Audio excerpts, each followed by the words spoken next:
Ambassador Zulthrak stared through the viewport as the diplomatic vessel approached the blue planet. His 4 hearts beat faster than normal. Earth was not like any world in the Galactic Confederation.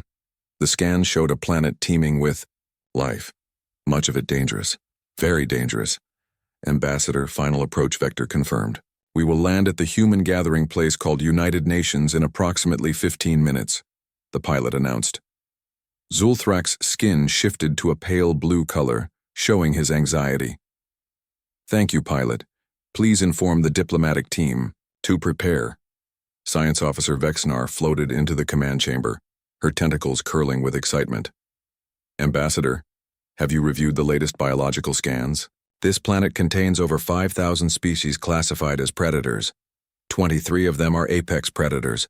The humans live alongside creatures that would cause any sensible species to flee a world. I have seen the reports, Vexnar. It is you concerning. But the Confederation Council has ordered us to establish diplomatic relations. The humans have achieved space travel. We must welcome them properly. Vexnar's skin rippled with dark spots of distress. They must possess defensive capabilities we cannot detect. No species could evolve intelligence on such a hostile world without special adaptations. The ship descended through puffy white clouds. Below them, the sprawling city of New York came into view. Millions of humans moved about like tiny insects. From this height, the ship's computers counted 8.4 million humans in this single city. So many gathered in one place, whispered Vrenzak, the security specialist. How do they defend against the predators? No one had an answer.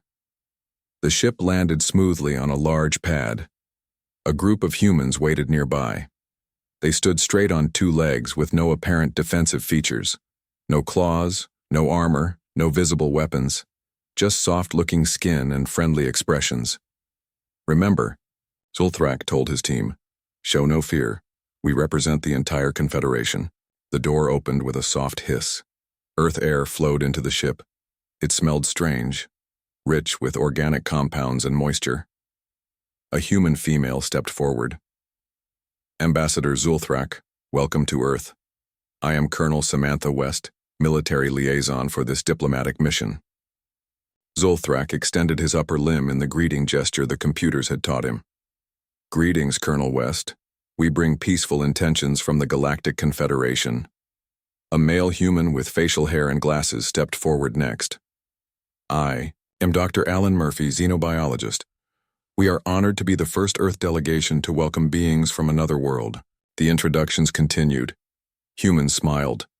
Confederation members tried to remain calm. The humans seemed so vulnerable, so soft. How had they survived? We have prepared a welcome ceremony, Colonel West said. But first, our scientists have many questions, as do ours, Zulthrak replied. Your world is unique in our experience. Dr. Murphy's face changed expression. In what way, Ambassador? Vexnar couldn't contain herself. Your planet contains the highest concentration of predator species we have ever documented. How do you survive? What special abilities do humans possess? The humans looked at each other with expressions the aliens couldn't read. Special abilities? Dr. Murphy asked. I'm not sure what you mean, we're just regular humans. Impossible. Vexnar's tentacles waved with emotion.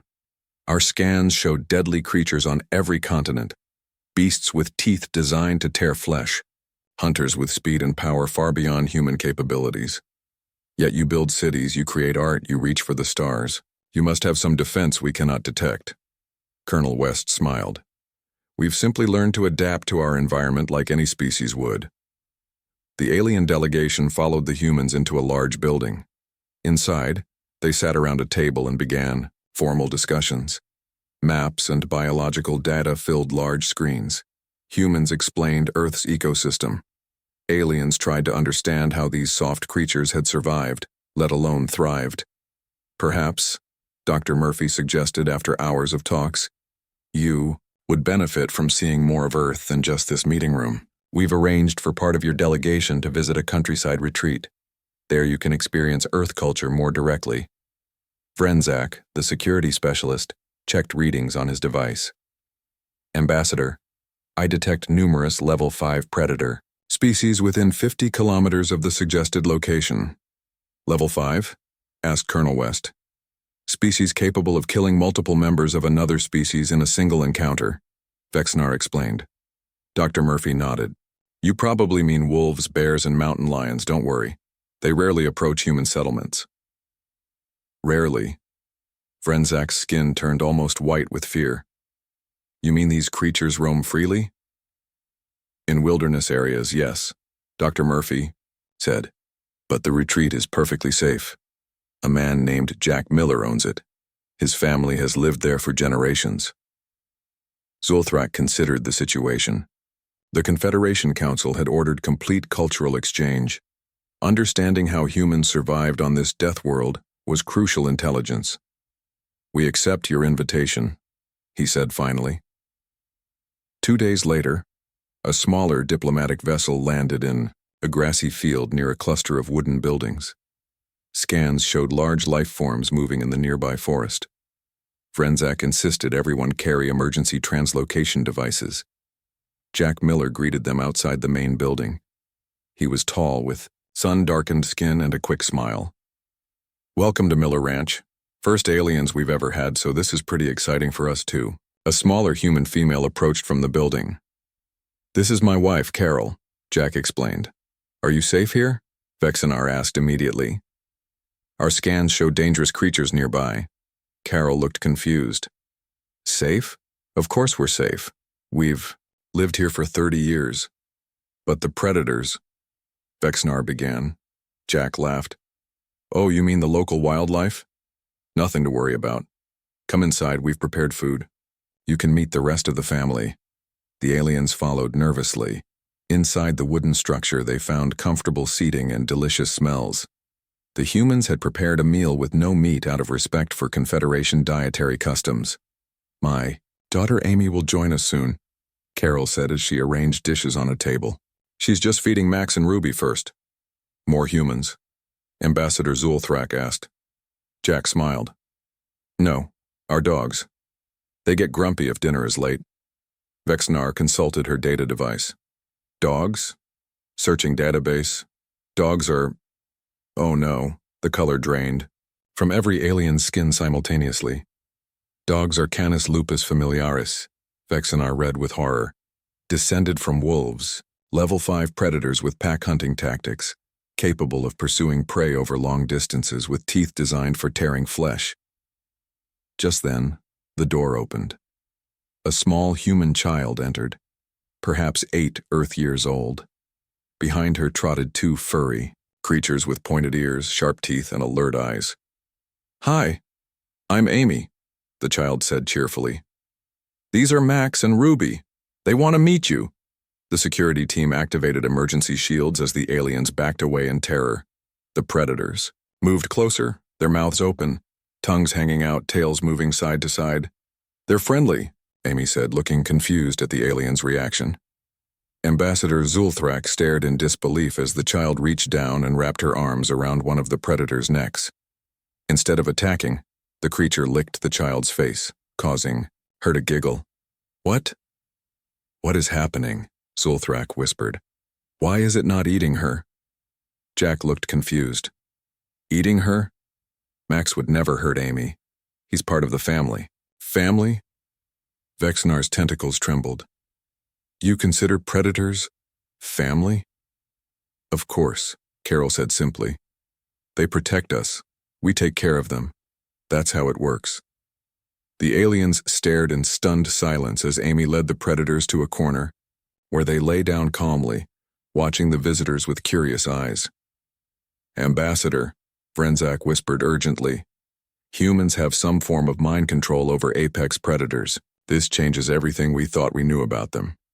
Ambassador Zulthrak nodded slowly, his skin now showing patches of both fear and fascination.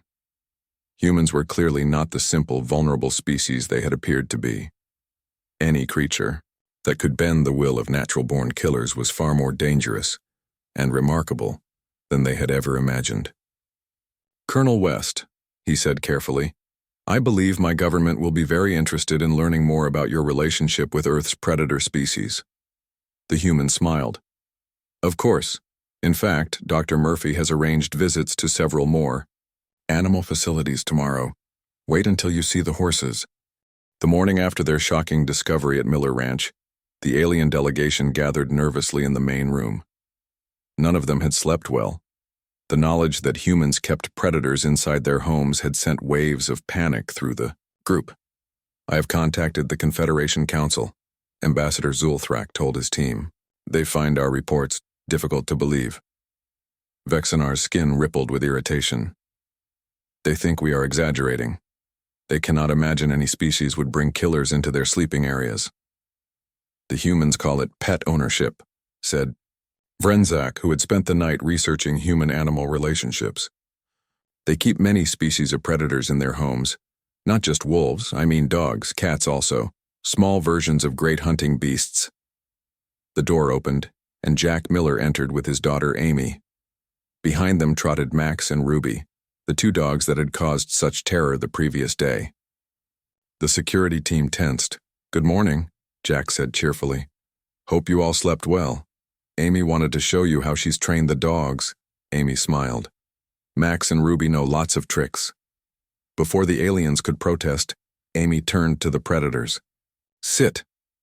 Both animals immediately lowered their back ends to the floor. Shake hands. The larger dog lifted its front paw. Play dead. Both animals rolled onto their backs, legs in the air. Vexnar floated closer, her scientific curiosity overcoming fear. The child controls them completely. How is this possible without neural implants or genetic modification? Jack looked confused. It's just training and treats. Dogs want to please their people. They've been domesticated for thousands of years. Domesticated? Ambassador Zulthrak repeated the unfamiliar term. Yeah, we bred them to be companions. They started as wolves, but over time we selected the friendlier ones and they changed. The alien stared at him in disbelief. You modified their genetic structure through selective breeding? Vexnar asked. Without advanced technology? Well, I wouldn't put it that way, but yeah. Humans have been domesticating animals for a long time. Dogs were probably the first, maybe 30,000 years ago. 30,000 years? Vrenzak turned pale. Your species has been controlling predators since before you built cities. A vehicle approached outside. Carol Miller entered the room. Dr. Murphy and Colonel West are here. They've brought Dr. Peter Collins with them. The human delegation entered, accompanied by a new human male carrying a box. This is Dr. Collins, Dr. Murphy explained. He's a veterinarian, a doctor for animals. He's here to give Max and Ruby their vaccines. Vaccines? Vexnar asked. You provide medical care to predators? Of course, Dr. Collins said, opening his box and removing strange instruments. Pets need health care just like people do. The aliens watched in stunned silence as Jack and Amy held the dogs while Dr. Collins examined them. He looked in their mouths, listened to their chests, and injected them with medicine. The predators allowed this treatment without resistance. The adult wolf beast allows a needle to penetrate its skin, whispered Vrenzak. It does not attack. This defies biological imperatives. Trust, said Colonel West. The dogs trust humans because we take care of them. It's a partnership that goes back to our earliest days as a species. Dr. Collins finished his work and gave each dog a small treat. They're both in excellent health.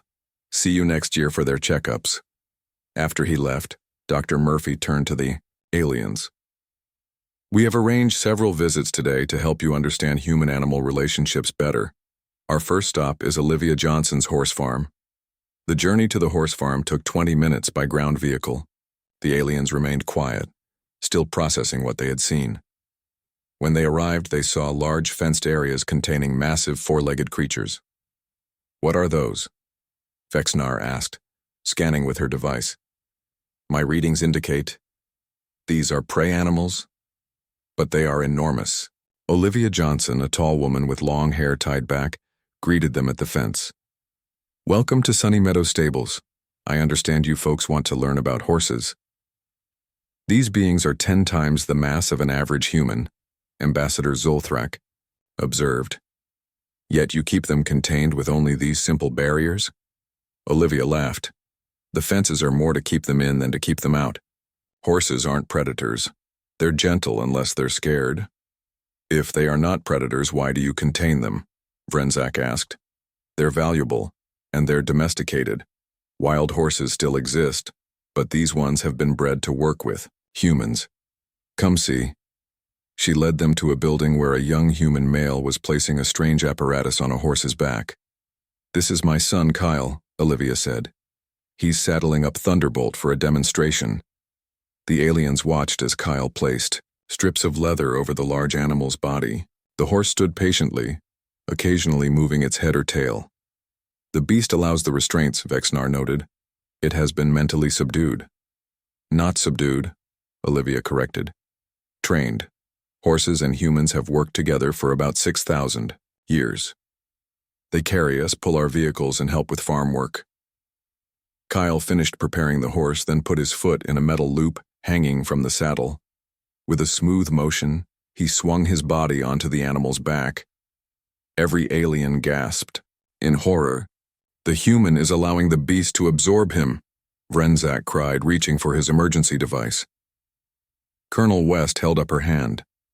No, this is called riding. Humans sit on horses to travel. It's perfectly normal. The aliens watched in shocked fascination as Kyle directed the horse around the enclosure. The massive animal responded to small movements of the human's legs and light touches on ropes connected to its head. He controls its movements with minimal force, Ambassador Zulthrak observed. The creature could easily throw him off and trample him, yet it complies. Horses are herd animals, Olivia explained. They naturally follow a leader. With training, they accept humans as their leaders. After the riding demonstration, Kyle led the horse to where the group stood. Would any of you like to pet Thunderbolt? He's very gentle. The aliens backed away, but Dr. Murphy stepped forward and placed his hand on the horse's neck. It's okay, see? Completely safe. Vexnar, driven by scientific curiosity, slowly extended one tentacle. The horse turned its head to look but remained calm. Trembling, Vexnar touched the animal's side. Its skin twitched, but it made no aggressive move. It's warm, Vexnar said with wonder. And it allowed my touch. After the horse farm, they visited a nearby dairy operation. Here, the aliens witnessed dozens of large bovines being systematically milked by machines while humans supervised. You extract biological resources from these creatures? Vexnar asked Greg Parker, the dairy owner. Milk, yes, Greg explained. Cows produce more milk than their calves need, so we take the extra. Been doing it for thousands of years. And the animals do not resist? Nope. In fact, they get uncomfortable if we don't milk them regularly. As they walked through the barn, Vrenzak was monitoring his device. Ambassador, I'm detecting a level 4 predator approaching rapidly. Everyone turned as a small orange creature darted across the floor and began rubbing against Greg's legs. Oh, that's just Rusty, the barn cat, Greg said, bending down to pet the animal. He keeps the mice away from the grain. Vexnar scanned the small predator. This is a miniaturized feline, a perfect killing machine with retractable claws and night vision. And he sleeps on my couch, Greg said with a laugh. Cats have lived with humans for about 10,000 years. Started when we began storing grain, which attracted mice. Cats caught the mice, we gave them shelter. Everybody wins. The aliens looked at each other. Every new piece of information painted a more disturbing picture of humanity. Not only did humans control massive beasts and live with predators, but they had been doing so since before written history. As they returned to their vehicle, Ambassador Zulthrak turned to Dr. Murphy. Your species is far more unusual than we anticipated. These relationships with other species, they are unprecedented in our experience. Dr. Murphy smiled. And we've only just begun showing you. Tomorrow we visit the zoo where we keep far more exotic creatures than dogs, horses, and cats. The aliens boarded the vehicle in silence, each lost in thought about these strange humans who casually bent the will of Earth's most intimidating creatures. The next morning, Ambassador Zulthrak gathered his team before their scheduled zoo visit. Everyone looked tired. No one had slept well after yesterday's discoveries. I have received a message from the Confederation Council, Zulthrak told them. They believe our reports are... He paused, searching for the right word. Exaggerated. Vexnar's skin flushed dark blue with frustration. They think we are lying about humans controlling massive beasts and living with predators. The Council says such relationships are biologically impossible without advanced technology, Zulthrak explained. They suggest we have misinterpreted what we've seen. Misinterpreted? Friend Zach waved all four arms in agitation. I watched a small human child command wolf descendants. I saw a human ride on a beast 10 times its size. What is there to misinterpret? A soft knock interrupted them. Dr. Murphy and Colonel West had arrived. Ready for the zoo? Dr. Murphy asked. Cheerfully. Dr. Lisa Garcia will be our guide today. She's a zoologist who specializes in exotic animal care. The aliens followed the humans to their transport vehicle. As they traveled, Vexnar reviewed data on her device. According to my research, a zoo is a facility where humans keep captured wild animals for viewing, she told the others. Is this correct, Dr. Murphy? That's the basic idea, though modern zoos focus on conservation, education, and research, he replied. Many zoo animals are endangered in the wild. Breeding programs help preserve species that might otherwise go extinct. You protect species other than your own from extinction? Ambassador Zulthrak asked, surprised. Of course, Colonel West said. Biodiversity is important for a healthy planet. The vehicle stopped at a large facility with decorative gates showing animal designs. Many humans were entering, including families with small children. You bring your young to view dangerous animals? Frenzak asked, alarmed. It's perfectly safe, Dr. Murphy assured him. All exhibits have proper barriers. A human female with curly hair approached them. Welcome to Central Plains Zoo. I'm Dr. Lisa Garcia, head zoologist. You must be our visitors from space. This is so exciting. The aliens followed Dr. Garcia through the entrance. Immediately they heard strange calls and smelled unfamiliar scents. The path led them to a large enclosure where spotted yellow animals with long legs moved gracefully. These are giraffes, Dr. Garcia explained. They're native to Africa and can reach heights of 18 feet. They're herbivores, plant eaters. Vexnar scanned them with her device. Fascinating adaptations.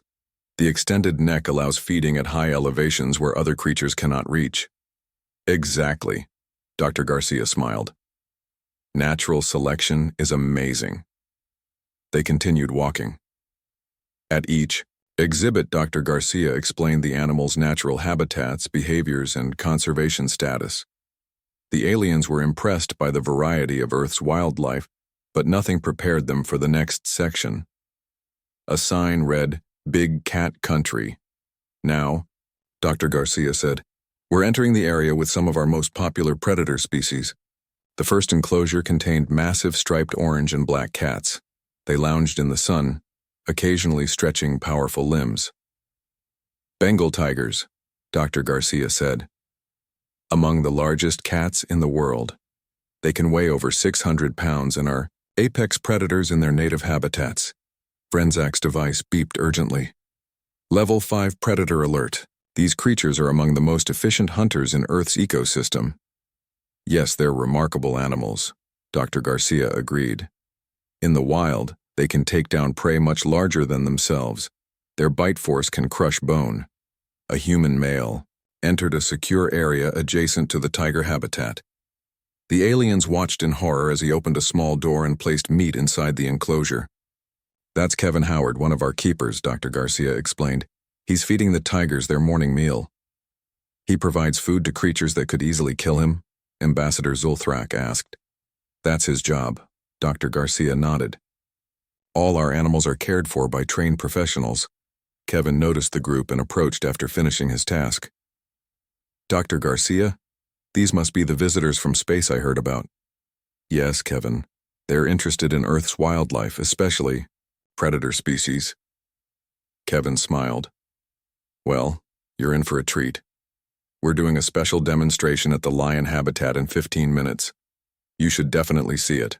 The group continued to the lion exhibit where a small crowd had gathered.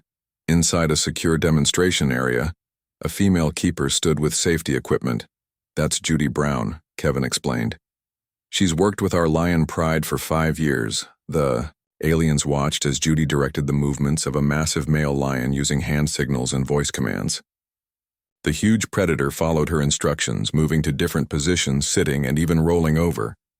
The human female controls the apex predator without restraints, Vexnar exclaimed. How is this possible? Training, positive reinforcement, and relationship building, Kevin explained. Judy spends time with these lions every day. They trust her. After the demonstration, the tour continued to other exhibits: wolves, bears, crocodiles, and venomous snakes. At each stop, the aliens witnessed humans caring for creatures that their data classified as extremely dangerous. When they reached a petting zoo area, the aliens observed human children touching and feeding small, docile animals. You teach your young to interact with other species from an early age, Ambassador Zulthrak noted. Yes, Dr. Garcia said. It helps children develop empathy and respect for animals. A small boy nearby was giggling as a goat ate food from his palm. The child showed no fear, only delight.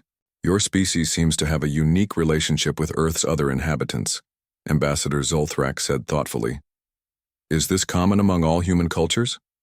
Pretty much, Dr. Murphy replied. Humans have kept animals for companionship, work, food, and protection throughout our history.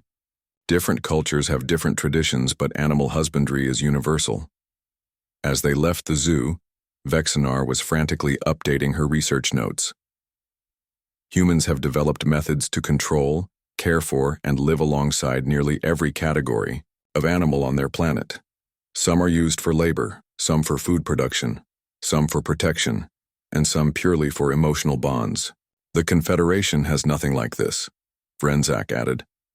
On our worlds, dangerous wildlife is eliminated or avoided, not befriended.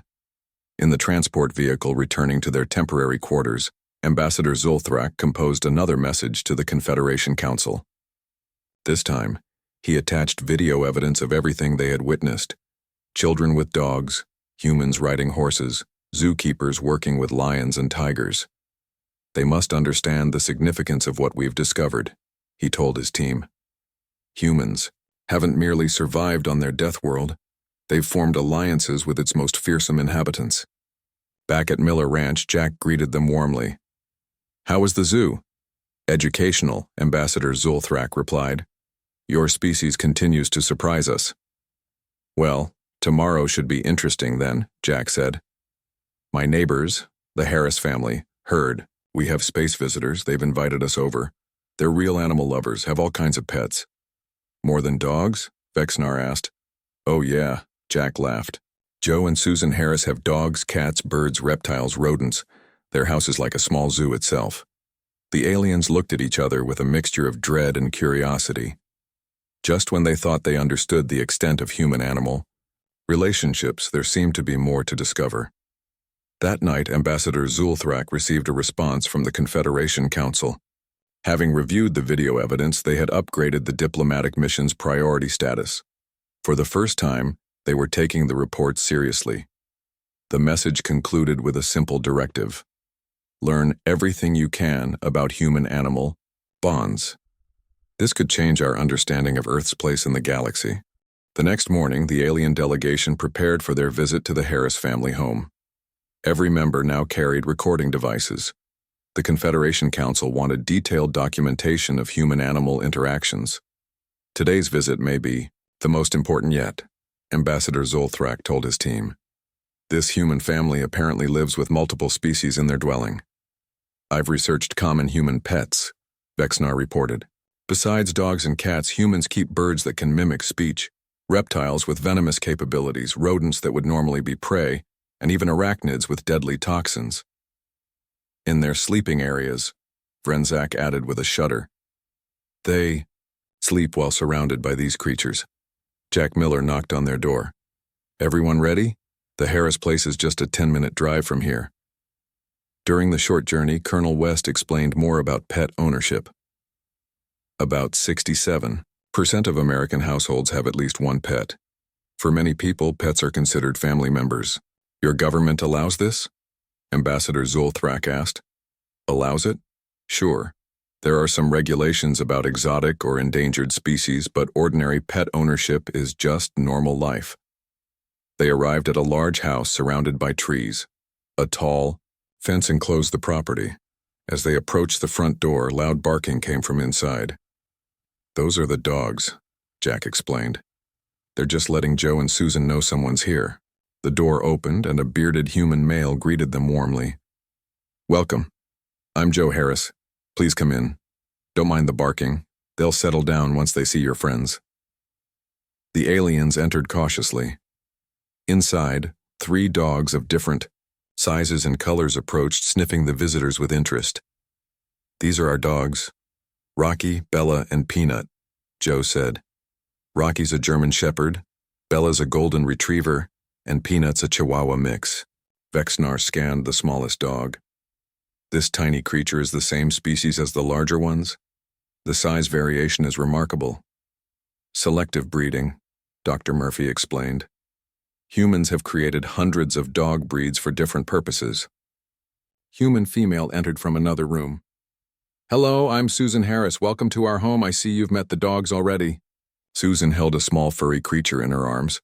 It had pointed ears and whiskers. This is Whiskers, one of our cats, she said, stroking the animal gently. It made a rumbling sound in response. It's producing a vibrational communication, Vexnar observed. That's purring, Susan smiled. Cats purr when they're content. You have more than one feline predator? Ambassador Zulthrak asked. We have 3 cats, Susan replied. Whiskers, Shadow, and Mittens. They're probably hiding somewhere. Cats are more independent than dogs. Joe led them into a large room with numerous containers of different sizes. This is where we keep most of our other pets. The aliens moved around the room, examining each habitat with fascination and horror. Susan pointed to a glass container with a branch inside. This is Monty, our ball python, she said. Brenzak scanned the coiled reptile.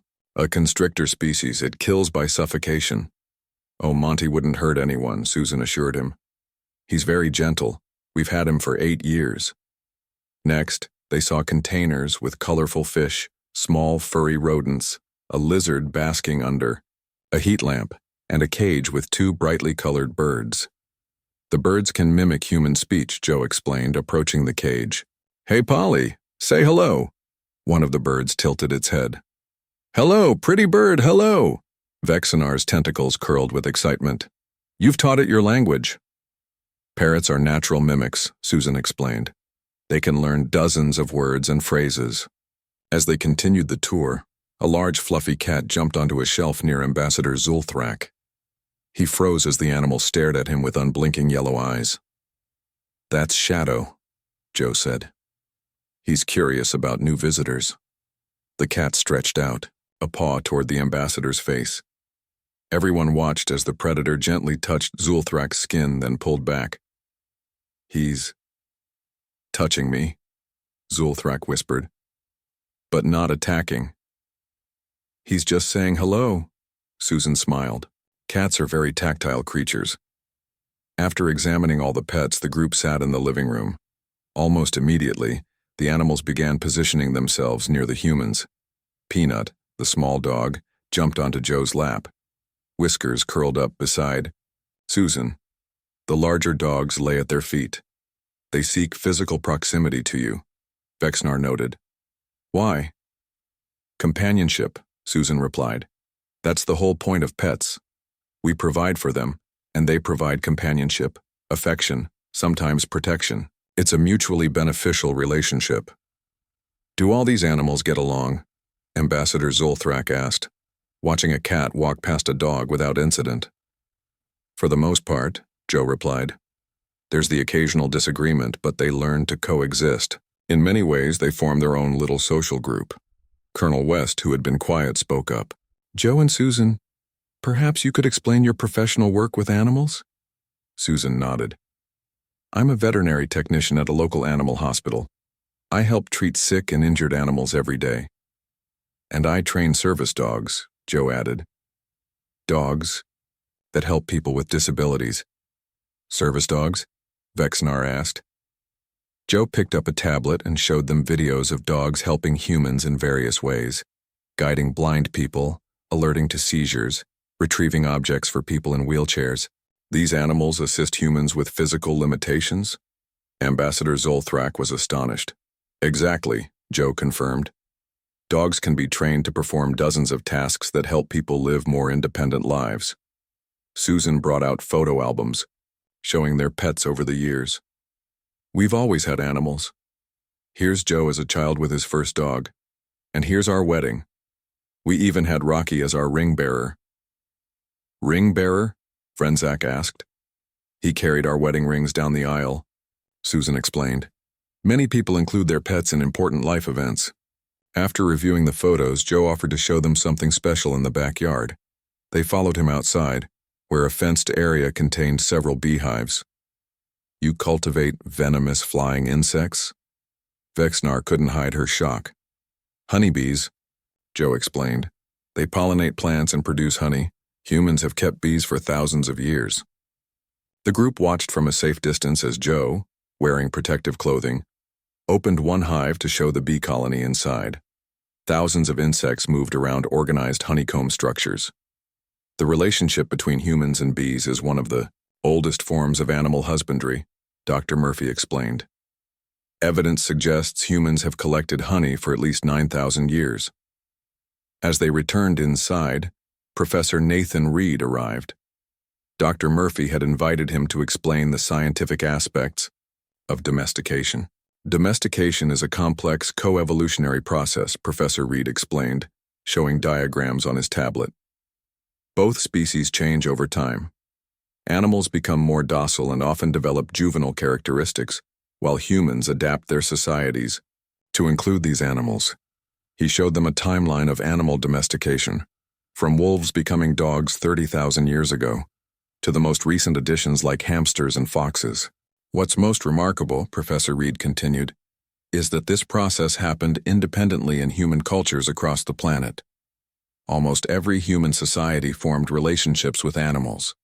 The aliens listened intently, recording everything. This information was revolutionary to their understanding of interspecies relationships. As the visit concluded, Ambassador Zulthrak thanked the Harris family. Your home has been most educational. The Confederation will be very interested in what we've learned today. Walking back to the vehicle, Vexnar updated her notes. Humans don't just control dangerous animals, they form emotional attachments to them. They include them in family structures. They mourn when they die. This goes beyond mere domestication. Ambassador Zulthrak nodded thoughtfully. We may need to reconsider our classification of humans. They are not simply tool users or social creatures. Their ability to form bonds with other species is unprecedented. That evening, as the delegation prepared their report for the Confederation Council, they received unexpected news. The Council was sending a specialized xenobiology team to Earth to study human-animal relationships firsthand. Clearly, their discoveries were being taken very seriously. Tomorrow, Zulthrak told his team, we meet with specialists in animal therapy. Apparently, humans use animals to improve their emotional well-being. Just when I thought they couldn't surprise us. Further, the final day of the alien delegation's initial research mission began early. A large Confederation science vessel had arrived in Earth orbit overnight. Senior xenobiologist Kralvex and her team were already requesting the preliminary data. The Council is taking this very seriously, Ambassador Zulthrak told his team as they prepared for their last scheduled visit. Human-animal relationships are unlike anything in our records of 2,000 cataloged species. I've been analyzing the patterns, Vexnar said, her tentacles moving excitedly. Humans don't just domesticate animals for practical purposes. They form emotional bonds with completely different species. It defies evolutionary logic, Frenzak added. Predator species should compete, not cooperate. Colonel West arrived to escort them to their final destination. Today we're visiting Paula Evans at Healing Paws Therapy Center. She works with animals that help humans recover from physical and emotional challenges. During the journey, Dr. Murphy explained more about animal therapy. Animals can help reduce stress, anxiety, and depression. They provide comfort to people in hospitals, nursing homes, and disaster areas. Some help children with learning difficulties or adults with post-traumatic stress. You use other species to heal your own? Ambassador Zolthrak asked. Not just physically, but emotionally. Exactly, Dr. Murphy replied. The human-animal bond can be powerful medicine. They arrived at a pleasant building surrounded by gardens. A sign read, Healing Paws Therapy Center. Paula Evans greeted them at the entrance. She was a middle-aged woman with kind eyes and a warm smile. Welcome. I'm so excited to meet visitors from another world, she said, and to show you how animals help heal our hearts and minds. Inside, the center had several rooms designed for different activities. Paula led them to an observation area where they could watch a session in progress. Through a large window, they saw a small human child sitting on a mat. The child wasn't moving much or making eye contact with the human therapist in the room. A small fluffy dog sat nearby. This is Ben, Paula explained quietly. He's 6 years old and has autism, which makes social interaction difficult for him. Watch what happens when Cooper, our therapy dog, gets involved. The therapist encouraged the dog to approach the boy. Slowly, the child began to reach for the animal. When his hand touched the dog's fur, a small smile appeared on his face. Soon he was petting the dog and looking directly at the therapist. Ben rarely speaks or makes eye contact, Paula said. But with Cooper, he opens up. The dog provides a bridge to human connection. Vexnar was recording everything. The animal serves as a social facilitator. It reduces the child's stress response, allowing improved neural functioning. That's exactly right. Paula nodded. Animals don't judge. They offer unconditional acceptance, which helps people feel safe enough to heal and grow. They moved to another room where an elderly human was working with a cat. This is George, Paula said. He had a stroke that affected his motor skills on his right side. Petting Mittens helps him regain fine motor control and coordination. The aliens watched as the elderly man carefully stroked the cat with trembling fingers. The cat purred loudly, and the man smiled. His motivation to improve is much higher when working with Mittens than when doing traditional exercises, Paula explained. Next, they visited an outdoor area where a woman in a military uniform was walking with a large dog. Captain Linda Rivera served in combat and returned with post-traumatic stress disorder, Paula said. Max is her service dog.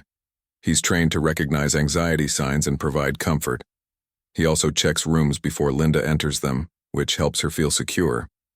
The woman knelt and hugged the dog. The animal licked her face and stayed close to her side.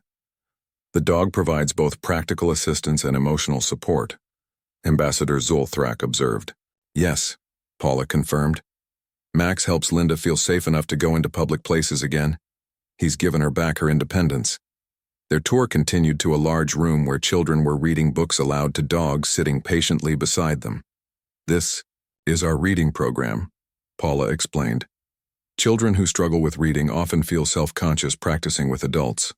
Dogs listen without judgment or correction, which builds confidence. A small girl was slowly sounding out words to a golden retriever who watched her attentively. When she finished her page, she patted the dog's head, and her face glowed with accomplishment. The emotional support from the animal facilitates learning, Vexnar noted. Fascinating. Their final stop was a demonstration area. Paula introduced them to Bill Taylor, who worked with search and rescue dogs. Search and rescue teams use dogs' amazing sense of smell to find missing people, Bill explained. He had his dog, Scout, sniff a piece of clothing, then gave a command. The dog immediately began searching the room, eventually finding a person hiding behind a partition. Dogs can locate people trapped under rubble after disasters, lost in forests or buried in avalanches, Bill said. They've saved thousands of lives. After the demonstrations, they gathered in Paula's office. The walls were covered with photos of animals working with humans in various settings: hospitals, disaster areas, schools, and homes. What you've shown us today goes beyond domestication, Ambassador Zolthrak said. These aren't just animals serving human needs. This is true partnership. Paula smiled. That's exactly right. At its best, the human-animal bond benefits both species. We provide care, safety, and purpose. They provide assistance, companionship, and unconditional love. It's a relationship that has evolved over thousands of years. As they prepared to leave, Paula had one last surprise. She opened a small aquarium in her office. "Would you like to meet my fish?" she asked Ambassador Zulthrak. Watching them swim is very calming. Some hospitals have aquariums specifically to reduce patient stress. The ambassador stared at the colorful creatures moving peacefully through the water. Something about their gentle movements did seem to slow his racing thoughts. For the first time since arriving on Earth, he felt a moment of perfect calm. "I believe I understand now," he said softly. That evening, back at their temporary quarters, the delegation prepared their final report. The Confederation science vessel would remain in orbit for extended studies, but their initial mission was complete. "How do we classify what we've learned?" Vrenzak asked. "Humans don't just use animals as tools or resources. They form meaningful relationships with them." "Perhaps we need a new classification," Ambassador Zulthrak suggested. "Not just tool users or social creatures, but symbiotic adapters, beings capable of forming mutually beneficial relationships across species boundaries." Vexnar was reviewing her extensive notes. "The implications are significant. Humans didn't conquer their death world. They formed alliances with its inhabitants. No other species in our records has approached survival this way."